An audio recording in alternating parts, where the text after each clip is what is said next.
Hey, ladies and gentlemen, welcome back to the channel. As always, it is Nick here, back with your daily crypto news and analysis, and I hope everybody's having a great weekend. Today we're going to be talking about Ripple and XRP.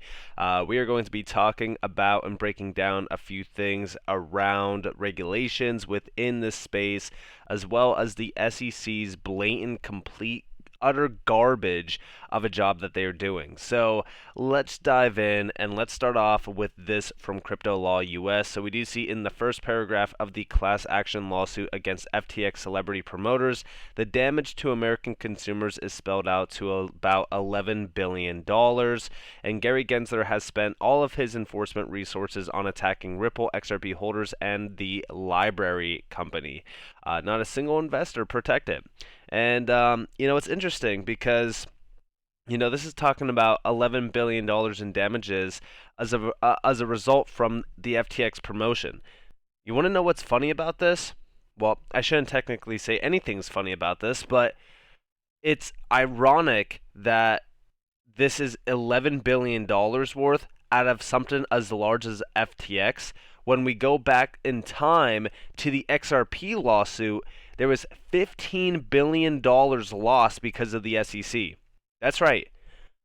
An extra $4 billion worth of money lost from the SEC because of the XRP lawsuit.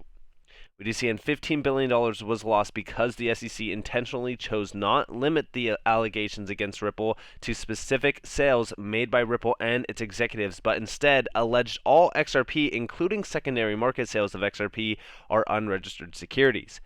That's the damages that the SEC has caused to XRP holders. But, it's okay though, because that's what the SEC has done, not what celebrities out there have done in terms of promoting FTX. Remember, the SEC here is trying to get more publicity. It's all a publicity stunt, just like the Kim Kardashian nonsense. The SEC is not here to protect you or me because at the end of the day, they would have never have gone after XRP the way that they have. Instead, what they would have done is they would have held a meeting with Ripple, discussed further notice on what they were going to do, and actually, did their job. But instead, they wanted to have this massive blowout show around crypto, make a name for themselves, and continue to tout their nonsense. They wanted to destroy XRP's value and its overall public sort of image. And what do I mean by that? Well, they wanted to make XRP look like a scam so no one would buy it, so no one would utilize it. They essentially wanted to kill the entire motive behind Ripple with XRP. And it's comical here because, again, the damages sustained from the SEC were more than the largest exchange so far, I should say, collapse within crypto. That is insane to me. And we do see over here, Accredify failed to file its amicus brief on behalf of the SEC by the deadline last night. So that leaves the final tally at 14 for Ripple and 1 for the SEC. For you Americans, Ripple scored 2 touchdowns and the SEC got a 1-point safety. Shout out to Attorney Jeremy 1, aka Jeremy Hogan, for this insight. And here you guys have those amicus briefs. So yeah, there's one. There's one amicus brief in support of the SEC versus 14 in support of Ripple. This, to me, is very, very interesting. And to me, I think that as we go further and further into this lawsuit, there's still a few things that we need to look at in terms of dates, and I will get to that here in a second. But I think that the support for Ripple is outstanding, especially from the XRP side of things. The entire XRP community wants to see Ripple win. And I would argue that there's a large amount of crypto enthusiasts out there that also want Ripple to win, to just kind of, support crypto itself, because if Ripple doesn't win, then the entire crypto space is really in a danger zone. So I think that there's a lot of individuals out there that don't even hold XRP. Maybe they hate XRP. Maybe they hate Ripple. They are still in support because they understand the repercussions if Ripple does lose.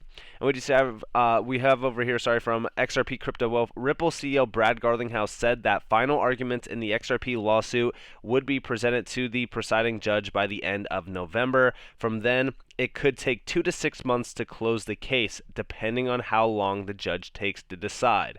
Here you guys have those dates, by the way, from James K. Fallon.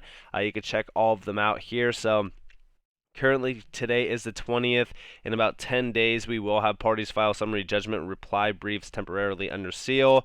And then from there, we go to December 2nd, December 5th, December 22nd. You guys can read what's happening here as well. And then over here on the second page, we have January 9th, and then motions to exclude expert testimony. And then that is the last of all of these major dates that we need to look forward to. We do see I have over here from James K. Fallon as well. I'm sticking to my prediction that District Judge Torres will decide both the expert motions and the summary judgment motions at the same time on or before March 31st. That has been the big date that we have been focused on for a while, but things are definitely coming down onto the, sort of end stage of this entire case, and I think that 2023 is going to be a perfect time for this entire market.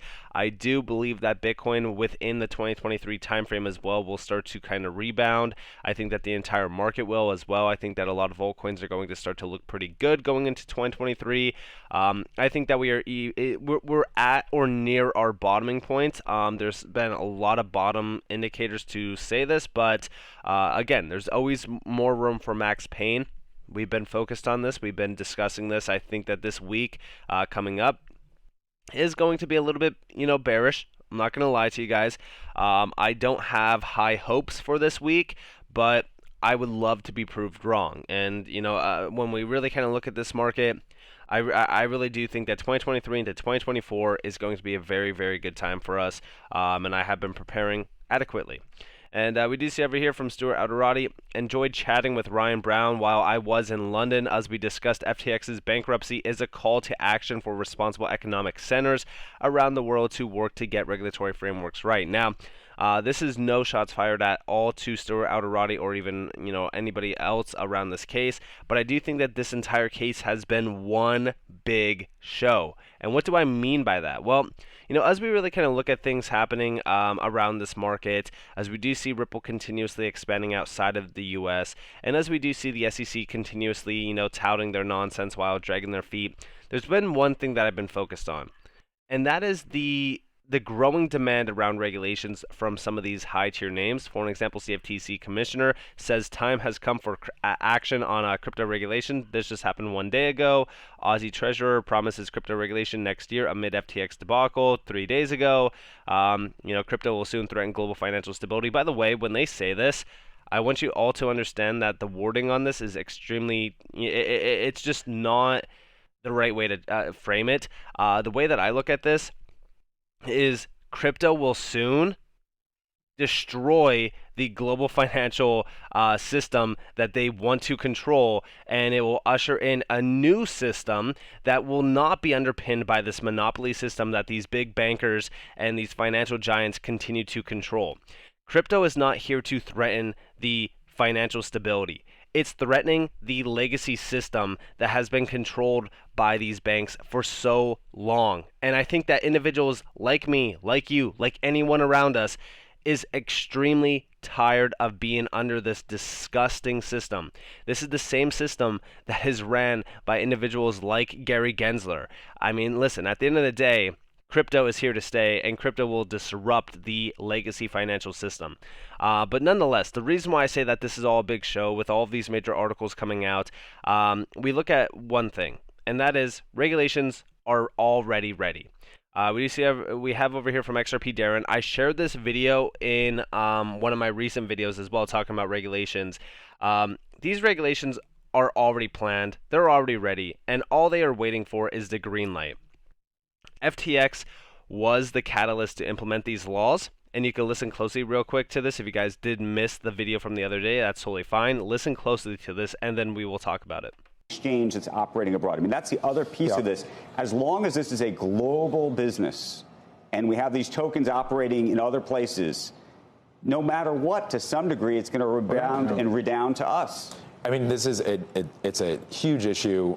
Gary and I participate in a lot of multilateral organizations with other jurisdictions, and crypto regulation has been a high priority for several years right now. You're right, the sort of borderless nature of the technology makes it even harder than traditional financial markets, whether it's on the security side or the derivative side. Certainly swaps markets are very international in nature, but there has to be coordination among the international regulators. Ultimately, though, having a regulatory structure within the U.S., which I think has to be the priority, would then prevent, by law, both on the civil side and the criminal side, of having these, issuers, these exchanges offering services to U.S. customers. I would sum it up saying that we have an international consensus in the G20 and in the FSB. And the key challenge now is to implement it in each major jurisdictions. We did it in Europe. We have a so-called MiCA regulation, including for stable coins. The so-called crypto winter of early 22 should not be an excuse for complacency. On the contrary, it's time to act. The Bank de France governor just let you know that the group of 20 of the largest countries, have already decided what crypto regulations will be. The EU has already acted with MiCA regulations. The rest of the G20 will follow. And I do agree with Darren here. Again, Fame21 more over on Twitter. When we really kind of look at these regulations, they are already pre-planned. The interesting thing here, though, that I look at is what Ripple has been planning around these regulations for so long. Ripple does have a policy framework over on their website. You can look at this. You can check out the perspectives around it, everything happening. And yes, they even include like the global. They include the United States, the SEC, the New York bit license that they have, Europe, United Kingdom, Australia, Canada, Asia, Middle East, all of this around regulations and around this framework. You could check out the fact sheets. You could check out the policy focus area around CBDCs, around crypto regulations, anti-money laundering, climate change, all that kind of stuff. Like, Ripple has been ahead of the game, and they even have like the full-on PDF file over here, a real approach to crypto currency regulation. If you guys did want to go read this, you guys are more than welcome to. It's on their website. All you have to do is look up Ripple public policy around crypto, and yeah, you could easily find this. I mean, it's something special to me when we look at this, because again, Ripple has been ahead of the game for so long, especially around regulations. And it's funny because they're the company that is in the biggest litigation case around crypto to date. And we even do see over here from November 15th, Ripple urges UK to craft a bespoke regulatory framework for crypto. And then just recently, we did see Ripple publishes regulatory white paper amid industry meltdown. And this was a day after this. And it's interesting because this is centered around the UK as well. We even do see a quote down here. The UK has long hosted one of the world's leading financial centers. Now the UK has the opportunity to build on this foundation to make the most of the next wave of global financial innovation by developing its crypto asset sector. In my opinion, and if I had to summarize all of this in my mind, I do believe that Ripple is playing a vital role in terms of regulations. They will most likely be a part of the planning process. I think that this entire case, I think that everything up to this point in time has been one big massive show. I think a lot of it has been pre-planned. I think that we are coming down the wire on this case. I think that we are nearing the end of this case. And I think that right after that, it's going to be a huge moment for anybody holding XRP. I think that the wait has definitely been, it's been a wait. I'm just going to be honest. For those out there that are patient, though, I do think that's going to pay off in time. So with all of that in mind, I hope that you guys enjoyed this video. If you guys did, definitely leave a like, subscribe, turn notifications on if you guys want more free content. You guys are more than welcome to follow me on Twitter and join the free Discord down in the description below. As always, up to you all. Have a beautiful day, beautiful night. If you guys are on this beautiful world, this has been Nick. Peace out, guys.